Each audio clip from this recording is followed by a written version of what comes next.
उत्तर प्रदेश में मदरसा सुधार की योजना पर सरकार के स्तर पर काम शुरू किया गया है।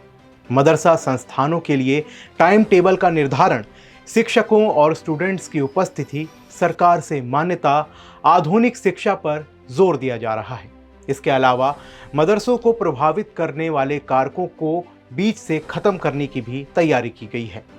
यूपी सरकार की ओर से मदरसा शिक्षण संस्थानों के जरिए बच्चों के दिमाग के साथ खिलवाड़ करने वालों को चिन्हित करने की योजना बनाई गई है। नमस्कार, मैं हूं आपके साथ शुभम गुप्ता और आप देखना शुरू कर चुके हैं जनहित टाइम्स। वर्ष 2022 में मदरसों की 12 पॉइंट पर जांच कराई गई थी। इसके तहत जो रिजल्ट सामने आए हैं उसके आधार पर सुधार कार्यक्रमों को लागू किया गया है। मदरसा फंडिंग की एसआईटी जांच कराने का निर्णय लिया गया है। योगी सरकार की ओर से इसके लिए निर्देश जारी कर दिए गए हैं। इसके बाद मदरसा एजुकेशन के मसले पर योगी सरकार की ओर से किए जा रहे कार्यों को लेकर कई संगठनों की ओर से सकारात्मक बयान सामने आने लगे हैं। दरअसल मदरसों में पैसे कहां से आ रहे हैं और किन माध्यमों से किन कार्यों के लिए पैसे पहुंचाए जा रहे हैं, इन पर सरकार को कोई जानकारी नहीं मिल पाई है। योगी सरकार के वर्तमान समय में उठाए जाने वाले कदमों की सराहना भी हो रही है। यूपी के अल्पसंख्यक कल्याण विभाग ने मान्यता प्राप्त और गैर मान्यता प्राप्त मदरसों का 12 बिंदुओं पर सर्वे करवाया था। वर्ष 2022 में कराए गए सर्वे में संस्थान के बारे में विस्तार से जानकारी ली गई थी।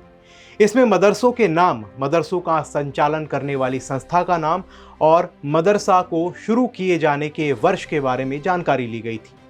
इसके अलावा ये भी पता लगाया गया था कि मदरसों का संचालन कहां से हो रहा है। इसमें देखा गया कि बड़ी संख्या में मदरसे निजी घरों से संचालित किए जा रहे हैं। वहीं कुछ मदरसों को किराए के मकान में चलाया जा रहा है। साथ ही ये भी जानकारी ली गई थी कि मदरसों को संचालित किए जाने वाले भवन स्टूडेंट्स के लिए उपयुक्त हैं या नहीं। मदरसा भवनों में पीने का पानी, फर्नीचर, बिजली की व्यवस्था, शौचालय जैसी सुविधाओं के बारे में भी जानकारी ली गई थी।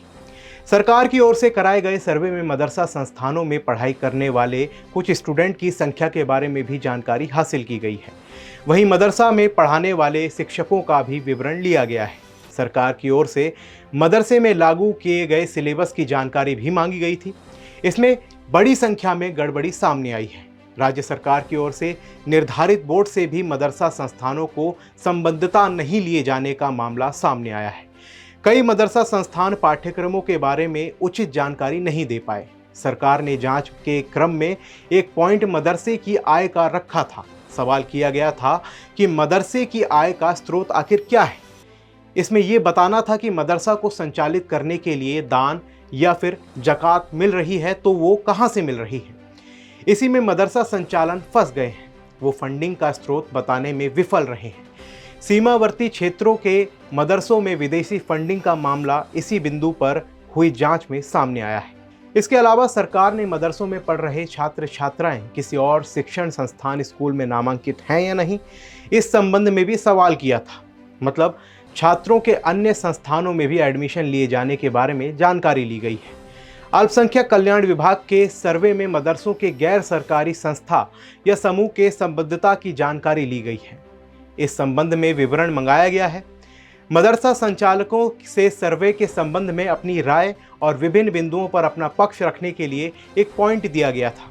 इसमें कई मदरसा संचालकों की ओर से सरकार से सहायता मिलने की स्थिति में रजिस्ट्रेशन कराने और बोर्ड का सिलेबस लागू करने संबंधित बात कही गई थी।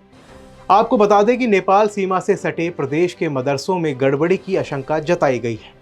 दरअसल इन जिलों के कई मदरसों में आय के स्रोत पर संचालकों की ओर से सटीक जवाब नहीं दिया गया था। योगी सरकार की ओर से प्रदेश के मदरसा सर्वे में पता चला है कि राज्य में 16,513 मान्यता प्राप्त मदरसे संचालित किए जा रहे हैं और वहीं 8,500 मदरसे ऐसे हैं जिनको मान्यता नहीं मिली हुई है। सर्वे में बलरामपुर, श्रावस्ती, महाराजगंज, सिद्धार्थनगर, बहराइच और लखीमपुर खीरी जिले के मदरसों में आय के स्रोत पर ठोस जवाब नहीं मिला है। सर्वे के दौरान दावा किया गया है कि उनकी आय का स्रोत कोलकाता, चेन्नई, मुंबई, दिल्ली और हैदराबाद जैसे शहरों से आने वाली ज़कात और विदेशी फंडिंग है। अब इसकी जांच का जिम्मा एडीजी एटीएस की अध्यक्षता में 3 सदस्यीय एसआईटी को दिया गया है। ADG ATS Mohit Agarwal, SP cyber crime doctor Triveni Singh और अल्पसंख्यक कल्याण विभाग के निदेशक की टीम इस पूरे मामले की जांच कर अपनी रिपोर्ट देगी।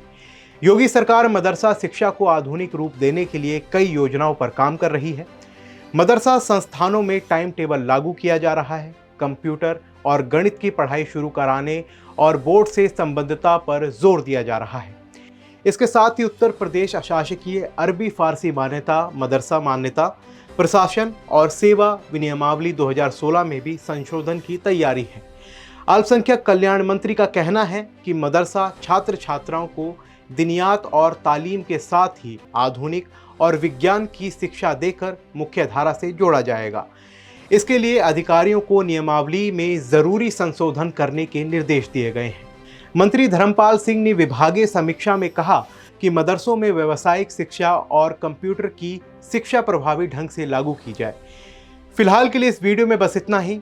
आपकी क्या राय है हमें कमेंट बॉक्स में ज़रूर लिखें और अगर अभी तक आपने जनहित टाइम्स को सब्सक्राइब नहीं किया है तो अभी जनहित टाइम्स को सब्सक्राइब कीजिए। जय हिंद।